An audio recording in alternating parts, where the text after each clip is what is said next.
and when the war of guided missiles erupts from the sky, these awesome weapons will carry nuclear warheads.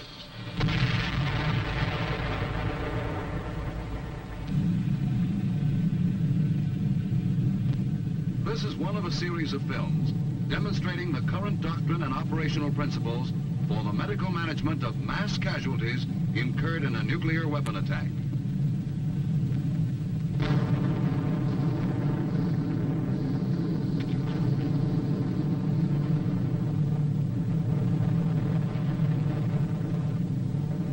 Following such an attack, a great disparity will exist between the medical requirements and the medical resources.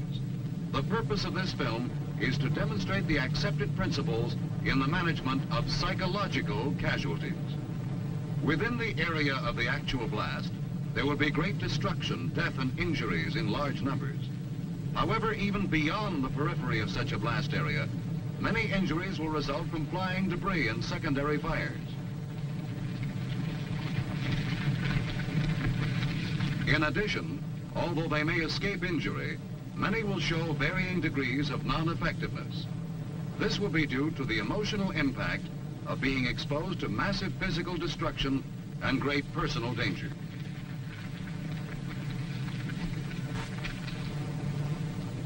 Mass panic in disaster conditions will be rare. Sudden flight may be common, but such behavior is not panic if it is self-controlled or successfully directed by others. In fact, instantaneous flight or rapid taking of cover may be the best possible way to survive under such threatening circumstances. As long as flight is not blocked and escape routes are open, mass panic is unlikely to occur and is therefore preventable.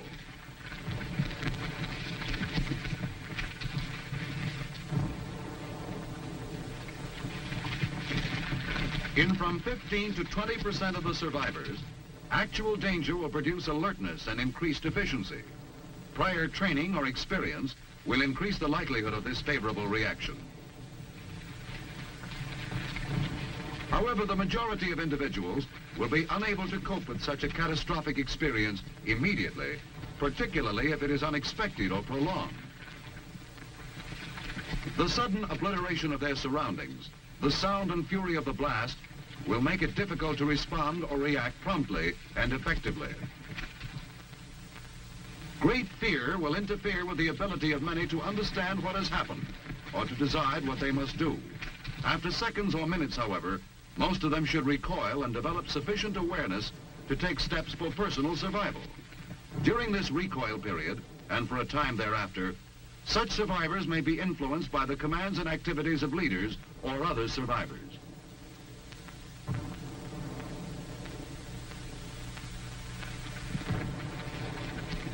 Perhaps 5 to 20% will not rebound immediately. They will continue to be non-effective for hours, but rarely for days. Some may continue to be stunned or dazed. It is to this group alone that the designation psychological casualty may be properly applied, or to use the terminology of World War II, victim of combat fatigue.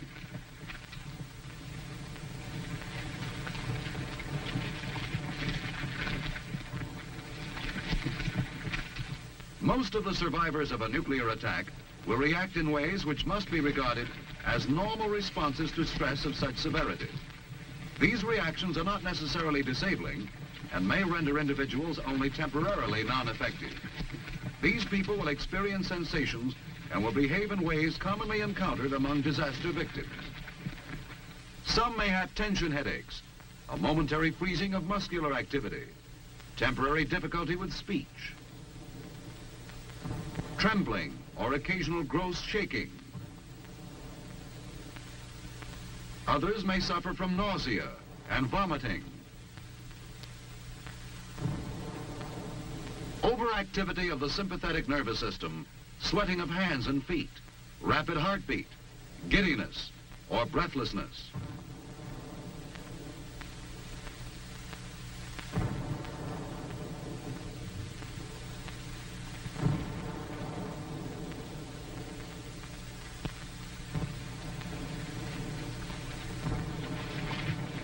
Still others may exhibit such psychological manifestations as a passing apathy, helplessness, docility, sadness, resentment, fatigue.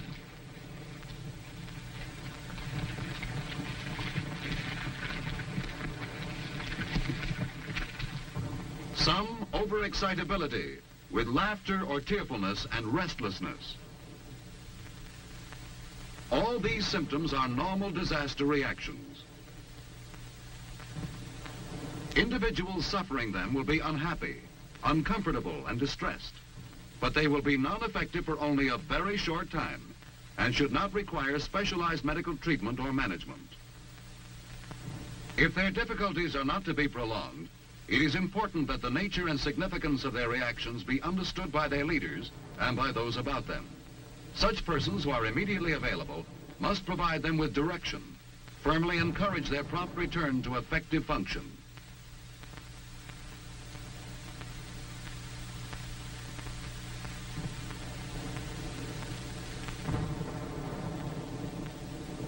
The reassurance and support of nearby and familiar medical personnel may help in this brief but highly effective type of psychological first aid.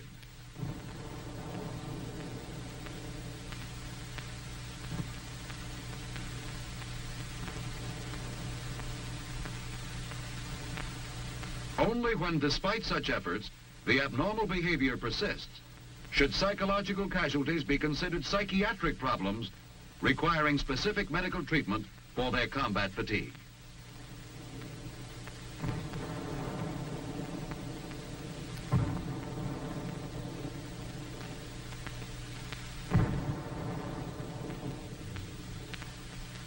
About 50 to 70% of those whose symptoms persist will be suffering from a mild incapacity. Some of these may connect their fears and anxieties with strong beliefs that they are suffering from heart disease, irradiation sickness, concussion, stomach trouble, and the like. Symptoms ordinarily associated with internal injuries or disorders.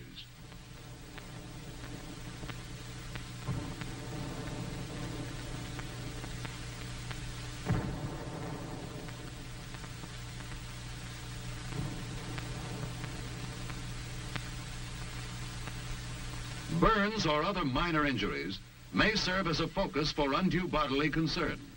Such patients may demand aid with excessive tearfulness or anger.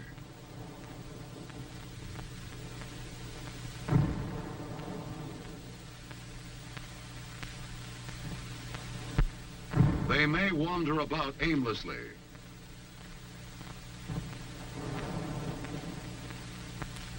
Doing meaningless things. Others of this mild type may exhibit restlessness and become over-talkative.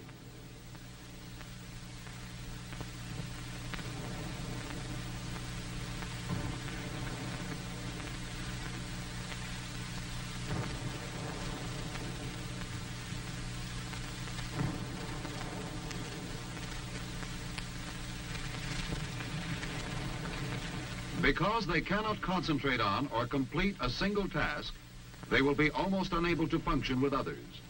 Approximately 30 to 40% of the psychological casualties will be of a moderate type. They will look sick and disabled. They may have difficulty talking. Others may be agitated with marked anxiety and tension. Some in this moderate group may suffer from a reactive depression. They may have lost a buddy in the attack and may display obvious grief. They will exhibit actual tears only occasionally.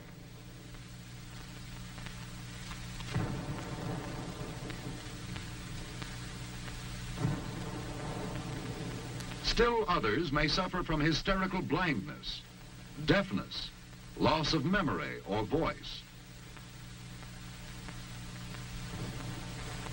Some may have a paralysis of one or more extremities, brought on perhaps by a minor injury or by the blast wave. They will characteristically present a bland indifference until efforts are made to remove the symptom. Then tension mixed with anger may appear.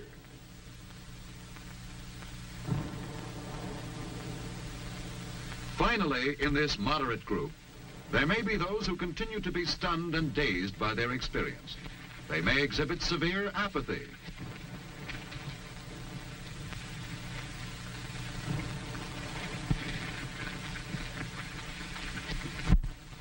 Questions will be answered only in monosyllables. There will be no evidence of tears, depression, or anxiety. Because they seem absorbed in themselves or puzzled by their experiences, they will exert little effort to do or to say anything. They will seem unable to understand what has happened to them.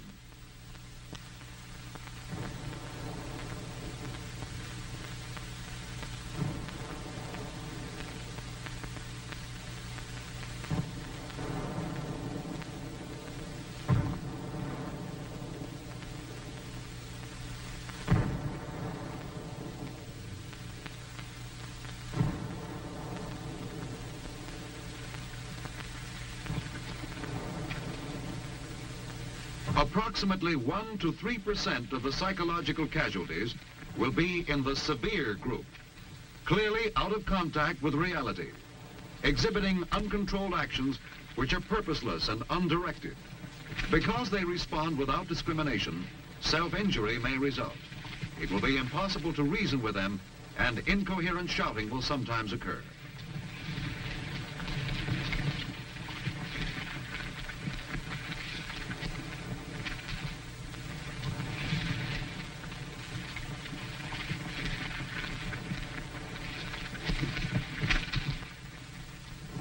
Also in this severe group will be some who exhibit a complete withdrawal from their environment to a helpless infantile state.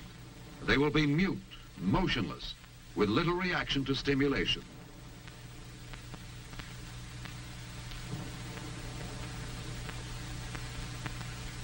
At times they can be led, much like a small child. But such manifestations may change in a matter of minutes, rather than hours or days. Usually the change will be in the direction of improvement with increased self-control and more effective behavior. Even the severe psychological casualty can be expected to improve within hours, within days at most, depending upon the kind of treatment he receives.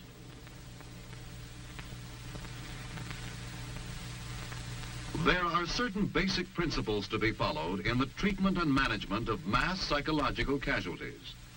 This must be remembered. Most of these casualties will be suffering only temporary emotional disturbances. They can be expected to improve as the danger lessens. Therefore, treatment must be made available as soon as possible and as near as is practical to the scene of the nuclear disaster. Most of the mild cases of freezing, indecision, and helplessness can be handled best by their buddies, by their commissioned or non-commissioned officers,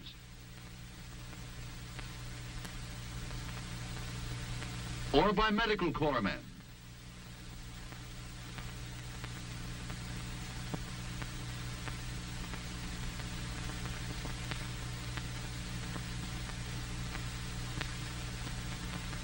Many of the casualties will be readily influenced by suggestion and other simple measures to recover self-control. For this reason, early treatment can produce an improvement before time and continued helplessness have fixed a temporary condition into a chronic disorder. This will prevent psychological casualties from overloading evacuation channels and medical facilities unnecessarily.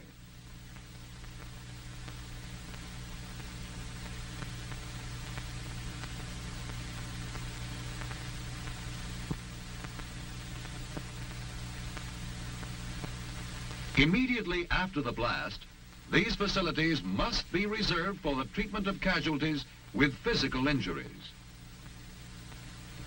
However, individuals who do not recover their effectiveness as a result of reassurance, leadership, and direction should be evacuated to the nearest aid station or medical sorting team.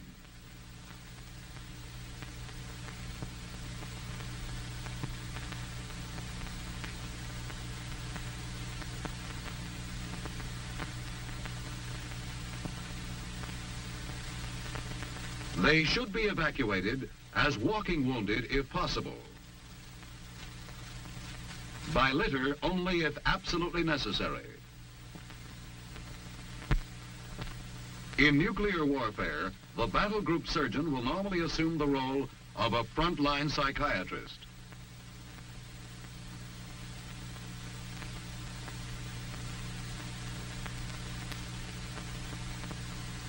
He will thus conserve the fighting strength of his unit at a time when every man will be vitally needed.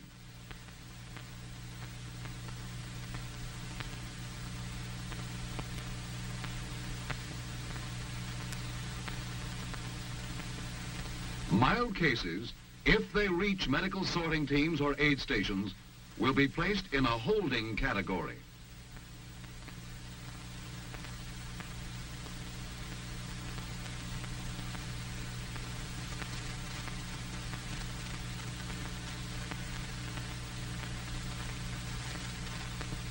There they will be allowed to rest, talk to others, and regain self-control.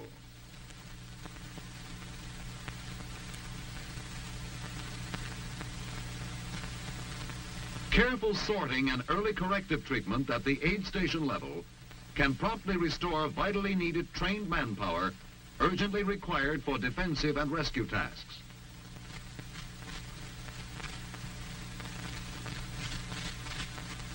Psychological casualties should be encouraged by reassurance of recovery to aid them in accepting their condition as being only temporary. Encouragement by the treatment personnel can help, provided it is stated with conviction.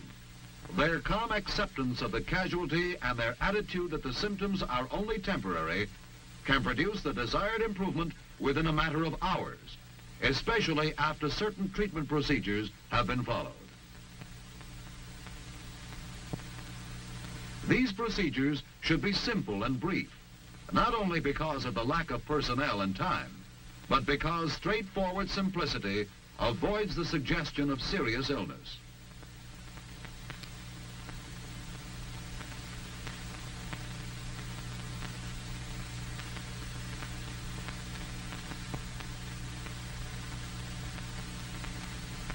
Early measures to relieve thirst, pain, and minor injuries can provide the most favorable conditions for return to duty.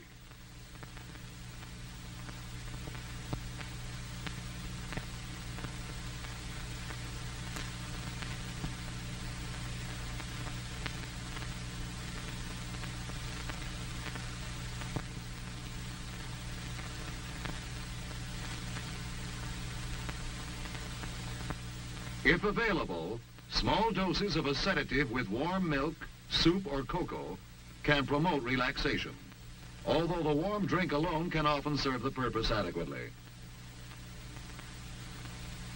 A rest period of several hours is also indicated.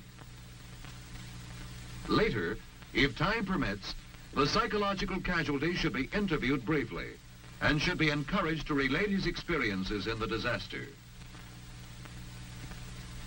This will give the casualty an opportunity to talk about himself and express some of the feelings and attitudes that may be responsible for his symptoms.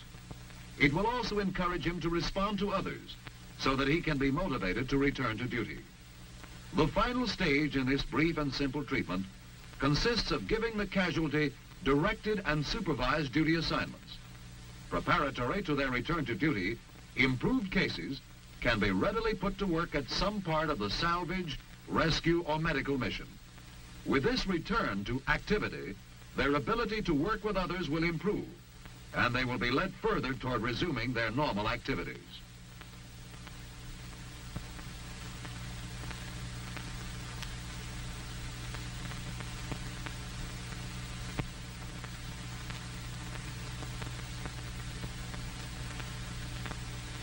Immediately after a nuclear attack, transport for medical evacuation will be reserved primarily for the physically injured.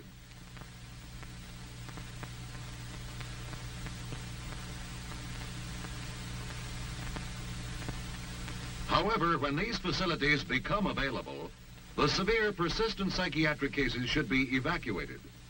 This will normally be to the Division Psychiatric Treatment Center.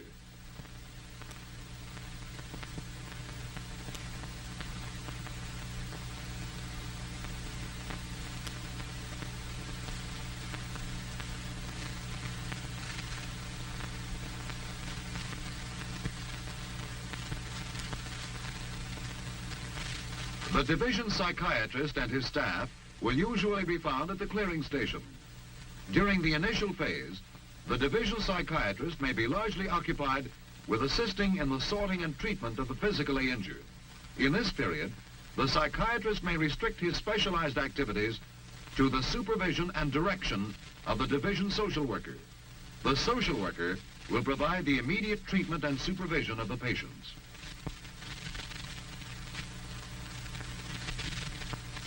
After the emergency has passed and the situation has stabilized, the psychiatrist will resume his active specialized medical function. In summary, all military personnel must be prepared to treat the psychological casualties which can be expected in nuclear warfare. They must realize that the common psychological reactions to be expected after a nuclear attack will be states of temporary disturbance. These can be expected to improve rapidly as the danger lessens and without specific medical treatment. Most of these individuals can be aided by those about them. The treatment of psychological casualties should be based upon principles that include treatment as soon as is practical and as near as possible to the disaster area, assurance of recovery, and brief, simple procedures to include feeding, rest, and interview. Remember, treatment should be started in the field. Sorting and, if at all possible, active treatment should be provided by any medical facility receiving psychological casualties. Proper sorting and management can be highly effective in preserving manpower.